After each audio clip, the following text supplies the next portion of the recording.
গাইবান্ধার সুন্দরগঞ্জ মুক্তিযোদ্ধা ভবনের সামনে গোলাপি উচ্ছ্বাস নিয়ে প্রকৃতিতে ফুটে আছে লাল সোনাইল। ফুলে ফুলে সেজেছে অপরূপ দৃশ্যে, চোখ বুলিয়ে দিচ্ছে প্রশান্তির পরশ।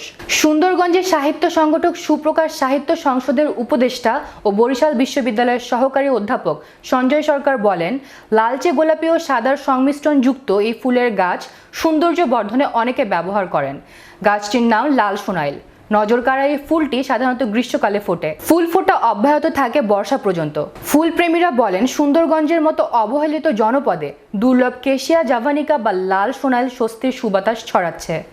মায়াবী এই ফুলটি বারবার দেখেও মন ভরে না।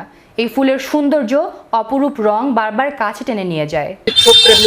প্রকৃতিপ্রেমী মানুষ একখানে হয়ে নিজের গাটের পয়সা খরচ করে একটা ভালোবাসার তাগিদে, আনন্দের তাগিদে আমাদের এই সুন্দরগঞ্জে বিভিন্ন জায়গায় বিভিন্ন গাছ লাগিয়ে বেড়ায়। সেটা হচ্ছে ফুল গাছ হতে পারে, ফল গাছ হতে পারে, সৌন্দর্য বর্ধনের জন্য যে গাছগুলো সেটাও হতে পারে। সুন্দরগঞ্জ আমরা যে বৃক্ষরোপণ কর্মসূচি হাতে নিয়েছিলাম প্রায় 7-8 বছর আগে থেকে, সেই বৃক্ষরোপণের কর্মসূচি হিসাবে সুন্দরগঞ্জ পৌরসভায় সুন্দরগঞ্জের বঙ্গবন্ধু চত্বরে আমরা বেশ কিছু দুর্লভ এবং বলবো কম প্রচলিত বৃক্ষরোপণ করেছি। এবং তার মধ্যে একটি অনন্য বৃক্ষ আমরা বলবো, যেটা বাংলাদেশের বিভিন্ন বড় বড় প্রতিষ্ঠানগুলোতে এখন চোখে পড়ার মতো, ইংরেজিতে যাকে বলে ক্যাসিয়া জাভানিকা।